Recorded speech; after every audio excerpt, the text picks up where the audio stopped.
Muito bem. Então, agora com vocês, o nosso amigo Edgar Miguel. Edgar, por favor.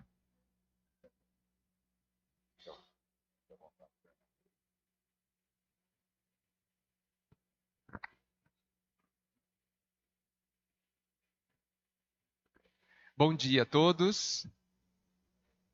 Uma alegria para mim estar aqui, gente. Estava vendo quanto tempo faz, né? O tempo passa rápido, mas é muito bom estar aqui.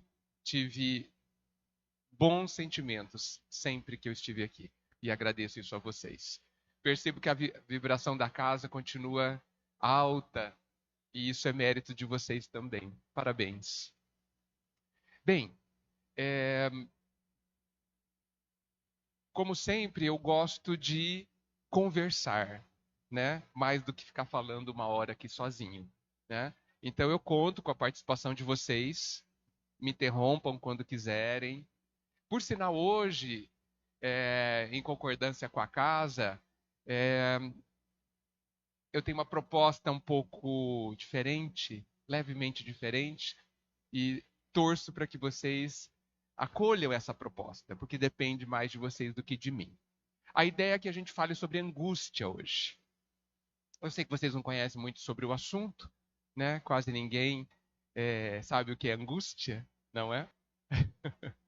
E por isso exatamente eu quero falar dela, né? Ela tem parece que é um assunto triste, né? Mas eu vejo que ela tem um componente extremamente importante na nossa vida, né? E eu gostaria muito de conversar sobre ela. Antes um pouquinho, mas já acelerando aí para essa questão, estamos no outono, daqui a pouco é inverno, né? Duas estações que nos jogam um pouquinho para dentro, né? O verão é sempre exuberante do lado de fora, principalmente no nosso país tropical. O inverno, que não é tão rigoroso, ele acaba sendo um pouco mais introspectivo, mais para dentro, e eu gostaria de convidá-los a gente aproveitar o convite da natureza, né? Existe um mundo interior a ser descoberto, né? Inclusive é lá que vive a angústia também, né? E a gente não vejo por que a gente deveria ter medo dele, sendo que a própria natureza também se interioriza e nos convida a fazer isso. Existe um universo a ser descoberto ali, que infelizmente a gente tem um pouco de medo desse tão desconhecido, mas eu suspeito que nesse mundo desconhecido existam tesouros, existam exista paz, exista lugares bonitos para conhecer. E eu convido que a gente use até a angústia, que não deixa de ser um chamamento também, para a gente se adentrar. Vamos aproveitar o friozinho, né? E eu fico imaginando, olha ali que eu estava me concentrando, que a gente está numa roda, uma grande roda, numa noite fria, né? Onde o céu é belíssimo sempre, né? Estreladíssimo, limpo, e a gente está em volta de uma fogueira. Essa é uma visão que me atrai muito, né? Todo mundo em volta da fogueira, na noite, silenciosa, as estrelas nos convidando a até ficarmos em silêncio. Então eu gostaria que a gente imaginasse que a gente está em volta da fogueira, né? Para dentro, né? Nos aquecendo ali, mas também sentindo a natureza nos convidando. A ideia hoje é que a gente converse sobre as angústias, mas não teoricamente, não a partir da teoria, mas a partir da realidade. Então eu gostaria de saber se alguém gostaria de contar aqui para todos nós, não o caso em si, mas talvez de alguma angústia que esteja vivendo agora, nesses tempos. Será que alguém gostaria de compartilhar conosco? Insisto, sem entrar em detalhes, mas o tema da angústia que vive, para que a gente possa conversar junto, né? E aí sim podemos ir para a teoria. Pra... E por que dessa forma é a minha ideia? A gente estuda o Evangelho, estuda o livro dos Espíritos, André Luiz, Emmanuel, E não que eles estejam, claro, distantes da realidade, de forma nenhuma. Mas eu percebo que muitas vezes a gente tem dificuldade para traduzir aquilo para a nossa vivência. Não sei se vocês concordam comigo que há muitas vezes essa dificuldade. Nossa, o que Emmanuel quis dizer agora para mim? Sobre o que eu estou vivendo? Parece que ele está falando de mim, mas eu não entendi. Né? A gente tem muitas vezes essa dificuldade de tradução. Por isso que eu gostaria de fazer esse esforço, de tentar, na minha ótica, não na ótica da doutrina, na minha ótica, que tenta entender a doutrina, conversar sobre algumas angústias que são universais, viu, gente? Quem falar aqui vai falar de todo mundo, muitas vezes. Alguém gostaria? Ótimo. Bom, Edgar, eu tenho 5 filhos. Todos fizeram universidade, mas o meu quarto filho, ele fez economia, me deu o diploma e falou: pai, eu vou ser DJ. Bom, você imagina o que é um cara ser DJ nesta vida. Ele vive numa situação muito difícil. E os outros irmãos cresceram muito. E essa é a minha grande angústia. Porque para mim, angústia é quando você pega uma mola e você comprime e ela tá lá, mas você não sabe. Ela tem um potencial muito grande para vir, mas você não sabe como fazer com que ela venha. Eu já propus tudo para ele. Um plano B. Filho, um plano B. Ah, você quer me tirar da minha felicidade de eu ser um DJ? Não, não quero. Eu quero um plano B. Então eu vivo essa angústia de não poder ajudá-lo como gostaria e ele viver a vida que ele escolheu, né? Uma opção dele. Mas é uma vida difícil, uma vida sem voos altos, uma vida sem com muita dificuldade, com muita dificuldade. Então essa é a minha angústia.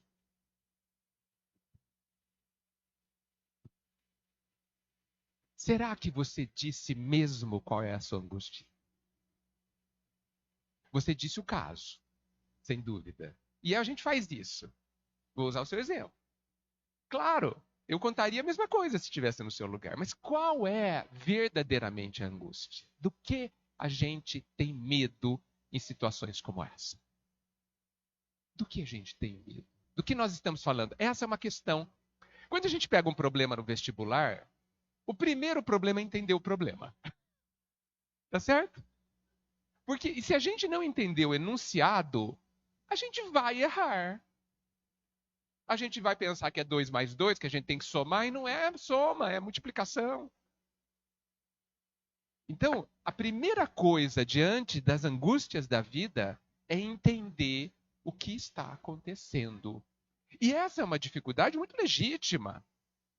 Muito legítima.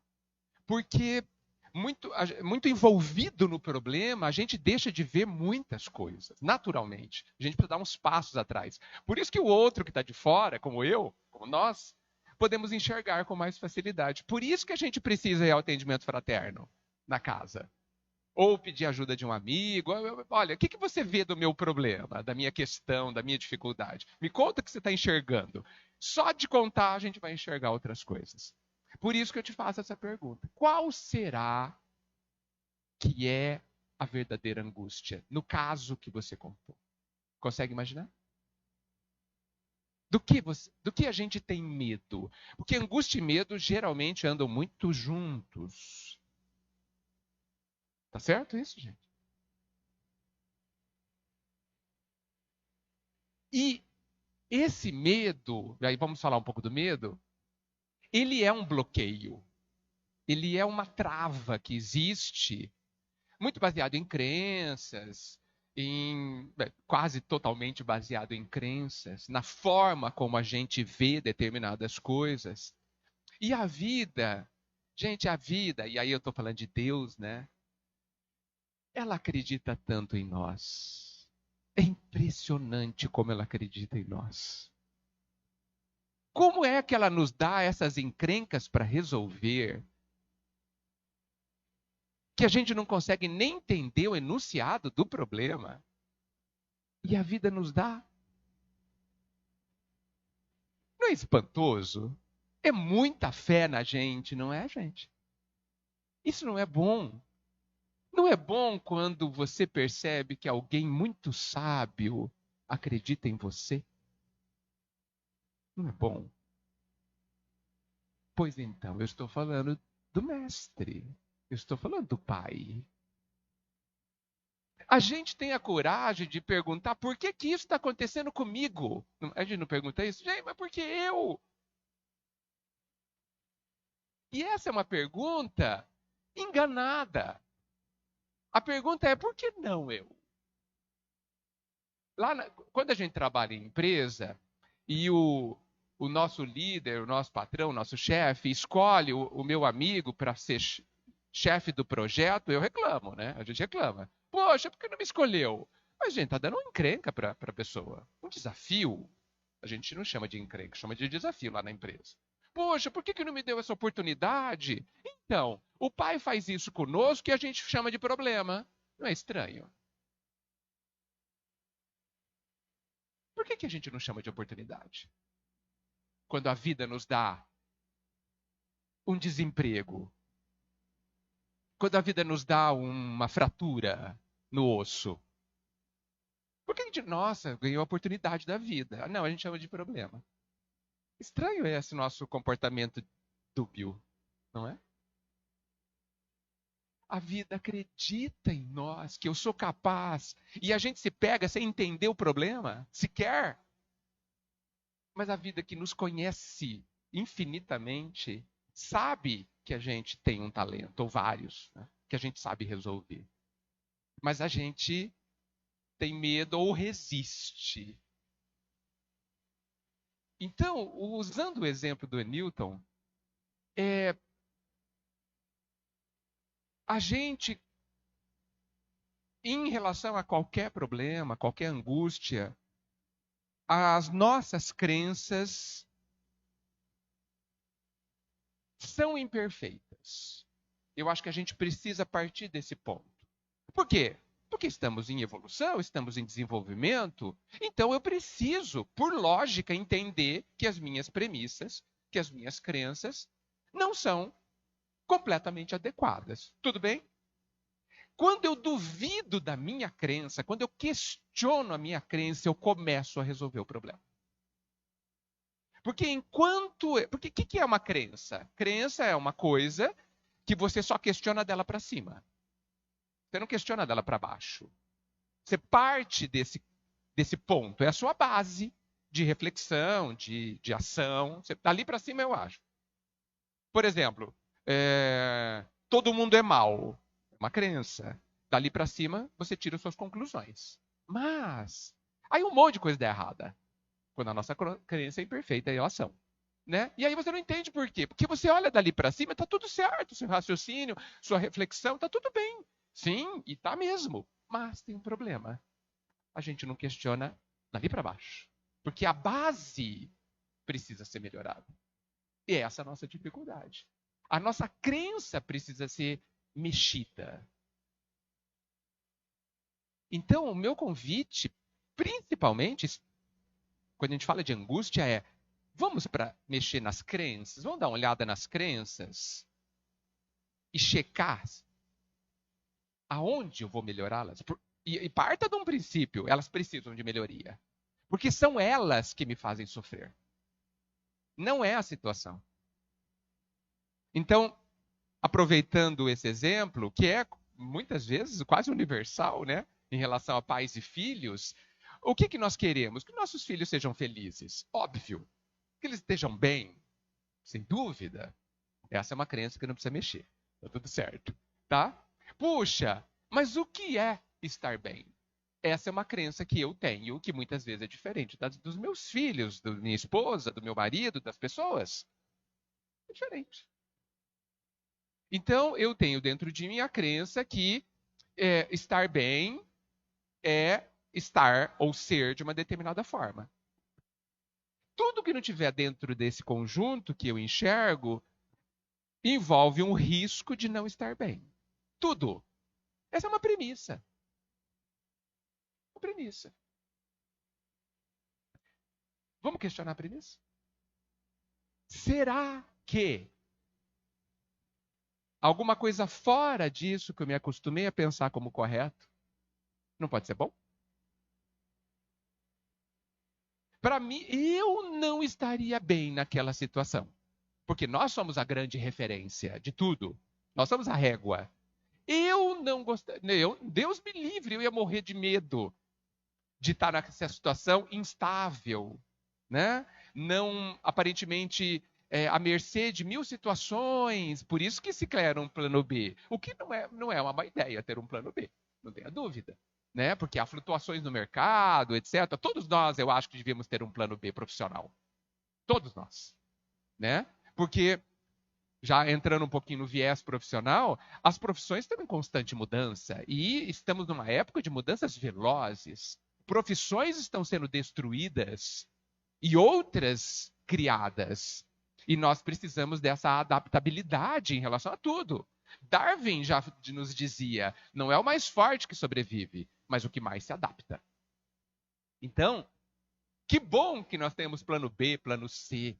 Porque como nós temos muitos talentos, eu posso ser médico, mas posso ser músico, posso ser engenheiro, mas posso ser pedreiro. Posso ser muita coisa. Posso ser muita coisa. Então, eu talvez não sobreviveria ou não estaria de forma nenhuma bem de viver uma situação financeira muito instável.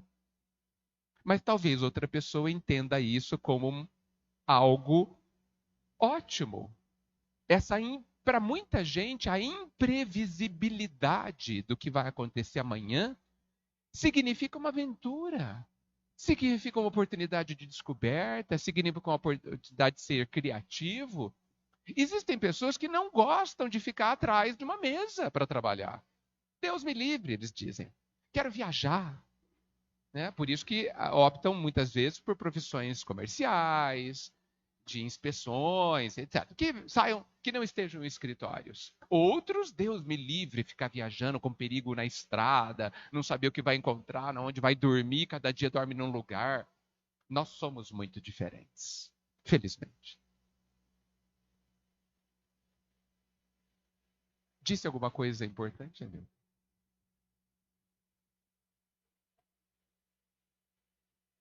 É de cada um. Porque como pai, eu quero uma previsão dele. Porque eu não sou eterno. Né? Então, eu quero que ele tenha... Porque ele é meu filho, eu casei com a mãe dele e ela logo faleceu. E a gente o adotou. Então, eu sou pai e mãe dele desde criança. Então, eu tenho um vínculo com ele de mãe.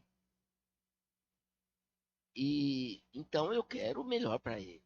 Ele herdou alguma coisa da mãe que o sustenta. E ele é um trabalhador fantástico. Ele tem música na Alemanha, na França, nos Estados Unidos. Mas isso não dá dinheiro.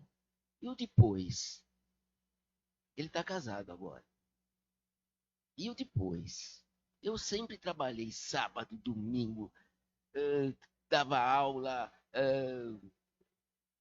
Eu sempre procurei o melhor para sustentar minha família. Ele está no ritmo dele. E eu tenho que respeitar isso.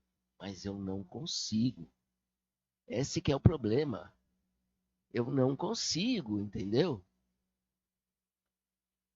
Você colocou de um jeito tão legal.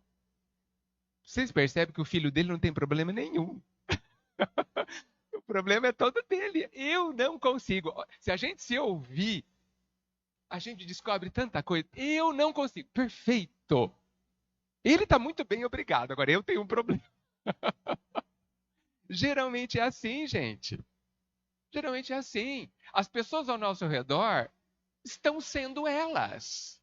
Esse é o nosso problema. Não é? Quando a gente reclama do marido, do filho, da esposa, do não sei o que, da mãe, do pai, eles não têm problema nenhum. É claro que eles têm problemas, mas isso é um problema deles. Aí a gente tem que perguntar qual que é a angústia deles, que pode ser completamente outras. A nossa angústia é como a gente vê o que está acontecendo. Gente, isso é tão importante, porque é sempre assim. Sempre assim. Não é o que está acontecendo o nosso problema. O nosso problema é como eu vejo o que está acontecendo. Não se esqueçam disso. A vida é ruim? Não é. A vida é. Nossa, a realidade é muito terrível. Não é. A realidade, eu sugiro que ela não tenha adjetivos. Boa, ruim, ótima. Esquece. A vida é. Para aí a frase. A questão é como eu enxergo isso.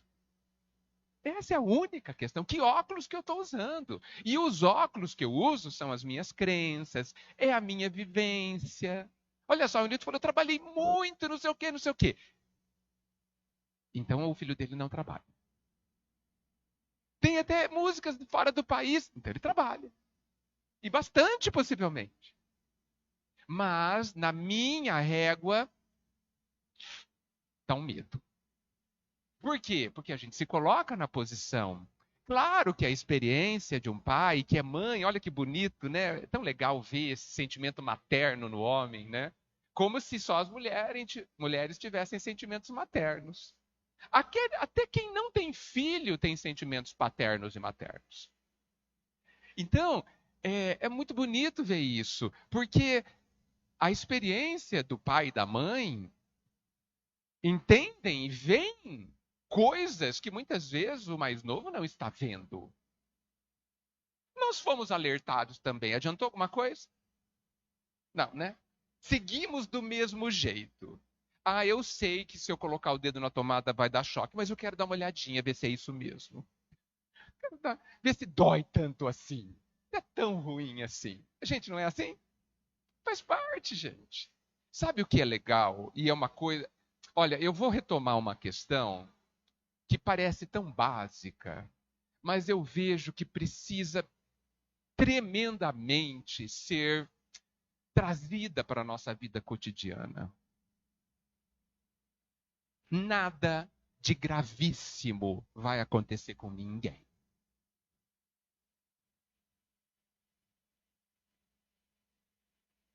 Essa é uma questão, essa afirmação choca. Choca. Porque a gente vê coisas gravíssimas acontecendo, né? A pessoa morre, a pessoa vai para o hospital, tudo quebrado, a pessoa passa fome. A gente pensa que tudo isso é gravíssimo. Destruidor. Não é. Nós somos imortais. A gente precisa de um pouco para a nossa vida cotidiana, um pouco disso. Não precisa de muito, mas vamos começar pelo pouco. A transitoriedade que a gente aprende quando a gente pensa na reencarnação e na imortalidade da alma, ela precisa entrar um pouquinho na nossa vida cotidiana. Não para que a gente se torne irresponsável, evidente, mas para que a gente se alivie um pouquinho e confie um pouco mais. A gente ainda pensa que morrer é alguma coisa ruim.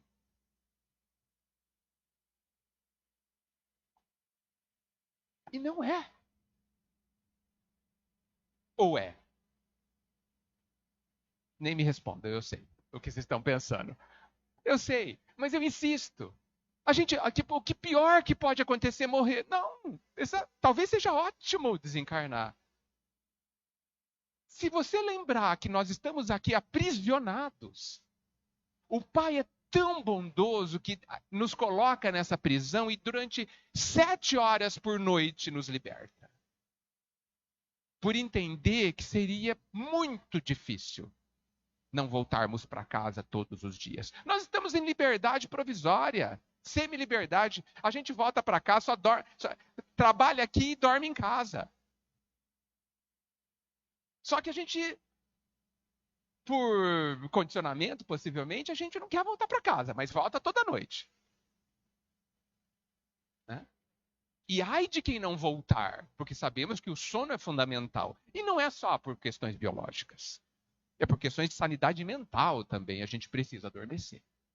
Né? Então, desencarnar é voltar para casa, é liberdade. Claro que liberdade não é essencial, né? Porque a liberdade essencial significa ter mais evolução, ter mais desenvolvimento íntimo. Mas, ufa, você sai desse aprisionamento que é a vida encarnada, que a gente acaba, por hábito, até gostar. Ninguém quer sair daqui. Uma coisa espantosa. Você vai para a prisão e adora ficar lá. A gente vê isso em alguns filmes também, né? Tem um nome isso que eu me esqueci. Eu acho que se chama institucionalização. Pessoas que ficam 30 anos aprisionados não sabem mais voltar e viver em sociedade. E não querem. Parece que é o nosso caso. A gente vive 20 anos aqui, se institucionaliza, não quer mais voltar para casa. Então, gente, a gente precisa começar a reverter essa questão. O Enilton está com medo de ir embora e irá possivelmente antes do filho, se for seguido a questão chamada natural, eu não sei bem de onde saiu essa questão, né? E aí, meu Deus, como que eu vou ajudar meu filho? Como que ele vai se virar? São os nossos medos. É muito interessante, e esse ponto que o Newton trouxe, ele vale para todas as nossas relações familiares, né? Mesmo que a gente não tenha exatamente filhos. Mas é claro que é muito bom ter alguém aqui a quem recorrer. É muito bom. Eu vim para cá ouvindo novamente a parábola do filho pródigo, né? Na voz do Rossandro, que é fantástica. E aquele que perdeu tudo tinha uma casa para voltar. Isso é bom. Isso é bom, sabe? Claro. Mesmo que voltemos humilhados. Mas a humilhação é toda nossa. Mas eu penso que as situações difíceis que a gente vive, os desafios que a gente vive na vida, pretendem nos ajudar a voltar para uma casa indestrutível, que é o Pai. Muito do que sofremos é porque nós ainda não reconhecemos essa casa. Porque essa casa sempre estará lá. E a gente não sabe direito voltar. Não sabe direito. Parece que nós somos tão longe nessa caminhada, nos distanciamos tanto que a gente não sabe mais voltar. Mas o Pai é tão cheio de amor que ele vem nos buscar, exatamente como acontece na parábola. Quando o pai, vendo o filho se aproximar, correu até ele para pegá-lo de volta. Não, o pai faz assim conosco. Mas a gente não confia, infelizmente, por não entender direito como esse pai funciona, por nos espantar o nível de amor que ele tem para nós. Ninguém está em desamparo. O desamparo é ilógico. Ilógico. E por que a gente acha que existe alguém, que pode existir alguém em desamparo, que existem pessoas em desamparo, que eu posso estar em desamparo? Porque eu penso que o amparo é material. Esse é o nosso engano tremendo. Engano tremendo. Não é material. Também é material. Mas se me faltarem as coisas materiais e eu desencarnar, isso pode ser de um ganho gigantesco. Primeiro que é passageiro. Passageiro. E útil. Porque a gente precisa entender que tudo que nos acontece nessa vida é útil. Porque faz parte de um planejamento pedagógico. Porque estamos sendo submetidos a um conjunto de experiências que visam revelar a nós quem nós somos. Porque a gente, a princípio, se considera um lixo. Tá certo isso? Incapaz completamente, sem virtude, sem talentos. E a tragédia é que a gente acredita nisso. Eu não estou dizendo que a gente deva se considerar superior. O contrário do que eu disse não é isso. O contrário desse lixo que a gente se considera é a gente se considerar capaz de aprender. Com todas as capacidades para aprender. Nós temos talentos irrevelados e surpreendentes. Basta vocês observarem o que aconteceu quando vocês venceram os seus desafios. Se alguém te falasse que você ia viver o que você já viveu, você ia falar assim, não, eu não ia conseguir. Tá certo isso? Mas você conseguiu. Você ultrapassou o desafio. Com que forças? Com as suas. De onde elas saíram? De você. Forças que você desconhecia que tinha. Viram a importância do que aconteceu? Se você não se revoltou? Se você entrou na lição? Então, gente, se eu tenho o amor do Pai, se os nossos filhos, as nossas pessoas amadas têm o amor do Pai, por que eu me considero imprescindível para ajudar quem eu amo?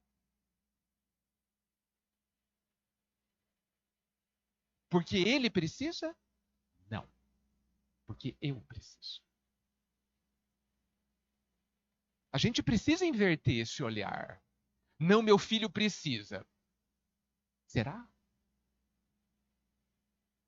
Como é importante eu me perceber sem ninguém a recorrer. Já sentiram isso? Puxa, não tenho ninguém para recorrer. E agora? Dá até um medo, né? Não tenho ninguém para ligar e pedir ajuda. E aí, nessa hora, eu conto com quem? Com você. E você é muita porcaria, não é? Sou. Pronto. Se for desse jeito, você está encrencado. Está bem encrencado. Porque se você não consegue contar com você, é possível que você não tenha ninguém. E aí mora o erro. E é por isso que a gente sofre. Vocês percebem que a gente sofre não porque está acontecendo o que está acontecendo, mas porque eu não confio em mim. Percebem? Por isso que Meimei, numa mensagem fantástica chamada Confia, ela diz assim, olhem só. Dos tristes, ou seja, do conjunto das pessoas tristes, os mais tristes são aqueles que não confiam em si. Não são aqueles que não confiam em Deus. Porque é fácil confiar em Deus. Porque Ele é todo-poderoso, Ele é perfeito, Ele é ótimo, Ele me ama. Isso é fácil. Confia em você, que é ignorante, que não sabe nada de si, que se sente inferior, que se sente sem talentos. Mas é difícil confiar nessa pessoa, né? Pois quando nós não confiamos em nós, nós somos dos tristes, os mais tristes. Porque aí você não confia em você e não acredita que o Pai vai te ajudar porque você não merece. Não é assim que a gente pensa? A tragédia está aí. Quase todas. Eu considero esse contexto que eu coloquei a maior causa dos nossos sofrimentos em todos os aspectos. Talvez a gente nem consiga falar de outras angústias. A sua já foi ampla o suficiente. Né? Eu te agradeço. Não, de jeito nenhum. Eu que tenho que pagar para você. Né? Porque trouxe uma coisa que permitiu essa universalidade de assuntos, né? Essa amplitude de assuntos. Essa questão de nós não confiarmos em nós, de nós nos considerarmos um lixo, bloqueia os novos passos. E a gente vive uma angústia existencial, essencial, que não vemos saída. O medo cresce absurdamente nesse instante. Mas por quê? Porque, olha só, porque essas premissas se consolidaram dentro de nós. E a vida vai vir para quebrá-las. Para nos deixar em situações limites, gente. Para que você se anime, por falta de opção, a questionar essa trágica premissa que você colocou, que diz que você é um lixo, incapaz e imerecedor do amor divino. E também não confiar em si. Isso precisa ser questionado. Eu sei que quando a gente fala de a gente confiar na gente, levanta-se em nós o alerta, mas eu vou me tornar um egoísta. Não, você já é. Nós já somos egoístas, já somos orgulhosos. E tudo que nos remete a isso, eu sei que a gente se assusta. E tá certo. Tá certo. Mas a gente precisa entender o que é orgulho e egoísmo. Esses dois elementos tão justamente combatidos por Kardec são realmente os nossos grandes inimigos, mas a gente precisa entendê-los, porque a gente interpreta as colocações de Kardec, que são brilhantes, como sendo orgulho e egoísmo algo que precisam ser extirpados da nossa personalidade, do nosso ser. E eu não entendo que Kardec tenha dito isso. Extirpado. Arranca. Preciso tirar isso de mim. Não. Não existe nada que deva ser retirado de nós. Porque nós somos feitos de uma perfeição. Não existe nada que deva ser colocado e retirado de nós, porque nós somos uma unidade. Se eu tirar, não sou eu. Mas, se eu tenho que tirar o orgulho, é porque o pai colocou o orgulho lá e não deveria. Então seria questionar a perfeição do pai. Isso me parece lógico. Ah, e o que eu faço com o orgulho? Equilíbrio. De onde nasceu o orgulho? De onde nasceu o egoísmo? Podemos pensar que ele nasceu do instinto de conservação? Então ele é bom? É equilibrado. E por que ele chama orgulho? Porque ele se tornou venenoso. Tudo em boa quantidade é remédio, é salutar. O que você exagera vira veneno. A diferença do medicamento e veneno é só a quantidade. O orgulho é venenoso, o egoísmo é venenoso. Por quê? Você exagerou na dose. Diminui a dose. Não tira, equilibra. Porque o orgulho, como sendo expressão de um alto amor próprio, é ótimo. Nós precisamos nos amar, ou não? Lembra a lei máxima? Amar ao próximo como? A ti mesmo. A gente não olha para essa parte por medo. A gente tem medo de que se eu me amar, eu estou sendo orgulhoso. Não. Você está sendo orgulhoso quando você só se amar. Fundamental. Se você não tem autoimagem, você não é sólido. Você não tem estrutura. A nossa autoimagem é o esqueleto do edifício. É o que nos mantém de pé. Por isso que a gente cai. Então nós precisamos gostar de nós do jeito que a gente está hoje. Infelizmente, a gente só olha para nós, para as coisas que a gente faz hoje. E esquece de olhar o que está por trás disso. E o que está por trás disso? O divino. A partícula, que eu não gosto dessa expressão, porque parece que é pequenininha, né? Todo o nosso lado divino está em nós. Por que a gente não ama essa parte? Só acha ruim das nossas ignorâncias. Daquilo que a gente não aprendeu. Por quê? Nós temos muita coisa boa para amar dentro de nós. É toda a parte divina. Todo o nosso potencial de crescimento. Toda a nossa capacidade de aprendizado. Tudo isso pode ser amado agora. E a gente só olha para as bobagens que a gente faz. Por quê? Por ignorância. Por isso que fazemos. Então, considero que é possível, é necessário que a gente combata as nossas angústias. Eu sei que cada um de nós tem as suas. Compreendendo que muitas vezes a gente está gastando a nossa energia no aspecto errado da questão. Talvez o Enilton não deva se preocupar com o filho. Ele vai muito bem, obrigado. mas deva se preocupar com o que ele próprio sente. É possível pensar nessas situações, me permita aprofundar mais um tanto, que o filho entenda que o pai não confia nele. É possível, não sabemos. O filho não está aqui para a gente perguntar. Mas quando a gente teme muito pelo outro, talvez a gente passe essa impressão. E talvez essa impressão seja verdadeira. Então, diante de qualquer situação, eu insisto, os nossos óculos precisam ser regulados. A gente precisa ir para o oftalmologista divino. As lentes estão desajustadas.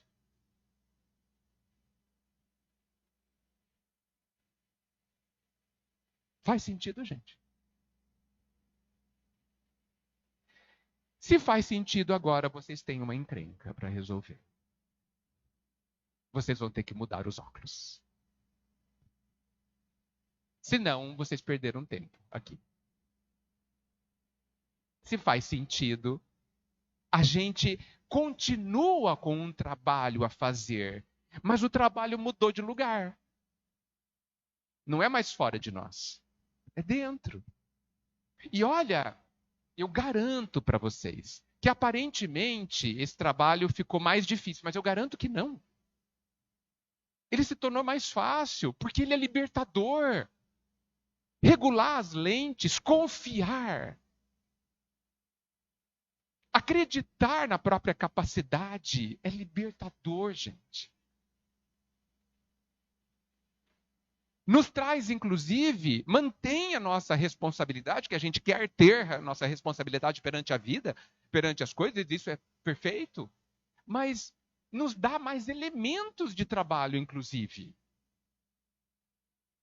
Porque eu incluo a nossa imortalidade, eu atenuo a gravidade das situações, ficar doente, desencarnar, eu atenuo. Por quê? Porque eu acrescento o elemento da própria capacidade e a bondade divina que nunca nos abandona. Só quero fazer um parênteses sobre esse nunca nos abandona.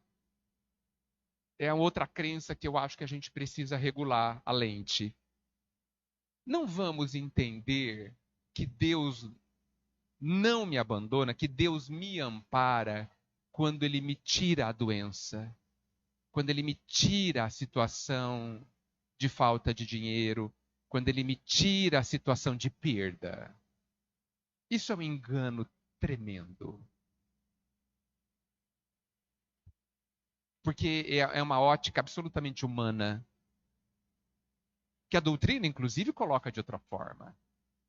Quando você tem muita saúde, você está numa prova dificílima, mas que a gente não reconhece que é uma prova. É uma prova dificílima. Rezemos pelas pessoas que são bonitas, têm dinheiro e poder. Elas estão encrencadas. Elas têm um problema gigantesco para resolver. Porque elas não têm limitações, concordam? Na sociedade de hoje, quem tem muito dinheiro, é bonito e tem poder, podem tudo. Isso é muito perigoso. Deus nos livre.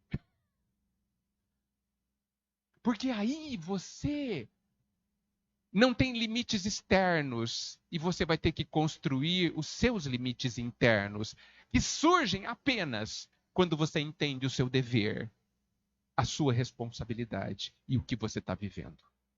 E nós, na maioria de nós, não temos isso ainda. Oremos por aqueles que têm essas 3 provas dificílimas. Porque quando eu tenho a limitação, principalmente que as doenças crônicas me trazem, quando eu tenho as limitações de não ter dinheiro farto, quando eu tenho algumas limitações físicas, isso me ajuda a me manter na linha muito. A gente briga com essas limitações, eu sei. Sendo que elas são as grandes amigas que a gente tem. Esse é o amparo divino. A gente lê em André Luiz. Quando alguns pedem, ai não, eu preciso aqui, coloca aqui que eu sou meio estranho aqui nesse ponto, coloca aqui uma fragilidade, olha, é melhor a minha perna não ser tão boa aqui para eu, sabe, mancar um pouquinho, para eu me lembrar do que eu preciso. Já viram isso em André Luiz, tá certo? Muitos não querem corpos perfeitos, porque sabem que com corpos perfeitos vão fazer as maiores barbaridades, porque não é limite. Vocês percebem que exatamente o que a gente deseja nos é muito perigoso. Então, o amparo divino, ele é sempre perfeito. Amemos as nossas limitações. Amemos as pessoas que, aspas, nos atrapalham. Amemos, são nossos professores, são nossos grandes amparadores, sem saberem. Sem saberem. E eu não estou justificando o erro deles. Porque não se esqueçam, o escândalo é necessário, mas ai de quem faz o escândalo. Então, se eles estão nos atrapalhando porque querem nos atrapalhar, eles têm um problema a resolver. E eu posso aproveitar em meu benefício disso. Porque se a vida permitiu que assim fosse, é porque necessito, é uma bênção, é um obstáculo, é uma dificuldade benéfica, é amparo. E eu não estou dizendo quem tem dinheiro, quem tem saúde, quem tem beleza, não está sendo amparado. Claro que está. Está nesse tipo de prova tremenda, né? Com recursos para vencê-la, evidente. É amparado, recebe 1000 alertas, mas é uma prova difícil. Então, a gente precisa ajustar também a lente do amparo. Quando a gente está doente, por exemplo, a gente tem certeza que Deus vai nos amparar. Isso é muito bom.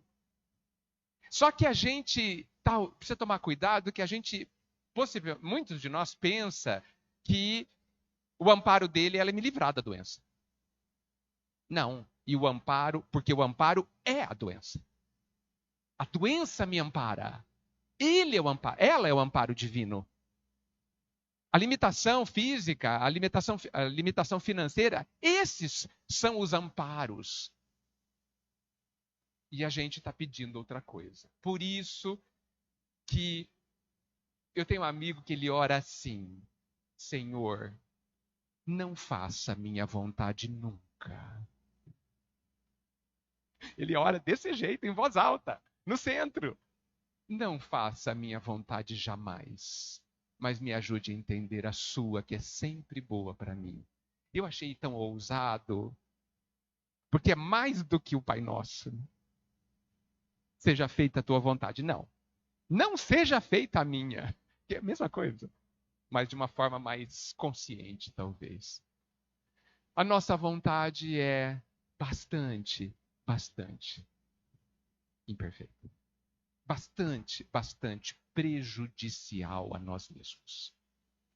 Mas olha como o Pai confia em nós, gente. Ele deixa a gente fazer a nossa vontade. Ele nos dá liberdade. Porque ele confia e ele sabe que ao ser livre e exercitar a liberdade, nós aprenderemos o que é bom. E nós vamos aos poucos nos aproximando de fazer a vontade dele espontaneamente. Querendo fazer a vontade dele. A ponto de um dia nós iremos falar a mesma coisa que Jesus disse num momento tão doce junto aos discípulos. Eles tinham andado já o dia todo e estavam famintos, cansados, e pararam no final da tarde, anoitecendo já, para buscar comida em algum lugar, pedindo em alguma casa na aldeia que tinham acabado de chegar. E Jesus ficou quietinho ali, né, sentado, e os discípulos trouxeram pouca alimentação e distribuíram entre eles. Ofereceram a Jesus e ele recusou, dizendo assim: eu me alimento de fazer a vontade do meu Pai. Eu me nutro, me fortaleço de fazer a vontade do meu Pai. um dia nós falaremos assim.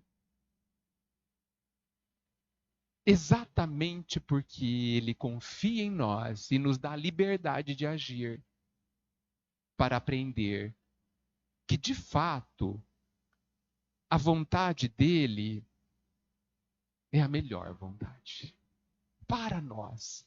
E que nós devemos segui-la não por dever, não obrigado, mas porque compreenderemos e sentiremos, que é muito mais do que compreender, que a vontade dele é puro amor a mim. E eu vou querer me nutrir da vontade do meu Pai por mim. Esse é o nosso destino. E por que esse destino vai se realizar? Porque ele confia em nós. A prova disso é estarmos aqui. E é também porque nós temos essa capacidade já instalada dentro de nós. Foi dada por ele. Vocês percebem que é por isso que Jesus, as Escrituras dizem que nós seremos felizes e essa é a única determinação divina? Não há alternativa. Se alguém falar assim, não quero ser feliz, não vai acontecer. Desculpa, nós não temos a liberdade de não ser feliz. Temos tempo. Não é bom não ter a liberdade de não ser feliz? Não é bom? Ah, não quero ser feliz. Esquece. Não vai acontecer assim. Você será feliz. No seu tempo, na sua trajetória, exatamente. Porque somos imortais. Temos tempo.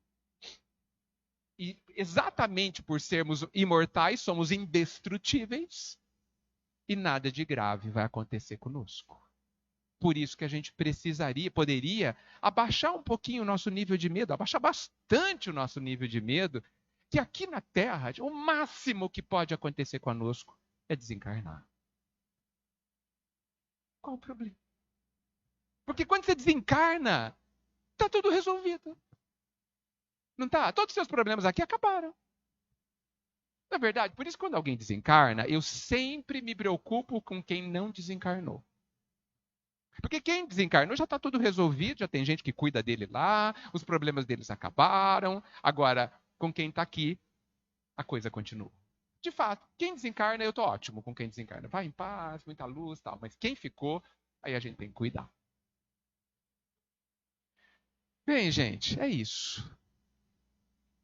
Eu agradeço a oportunidade. Muito obrigado por você ter compartilhado a sua angústia, que não é só sua, né? É de todos nós.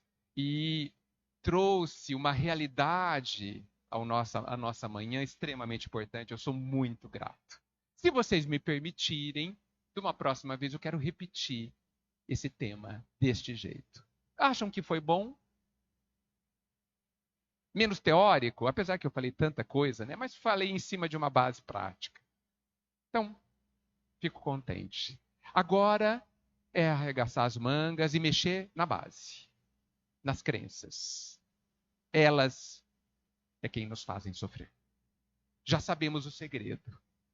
Agora é mexer nelas. Com alegria, porque somos capazes. Isso abre um leque gigantesco. Gente, muito obrigado. E me pediram para fazer mais uma coisa, que é fazer a prece. Me deram essa honra. Vamos orar?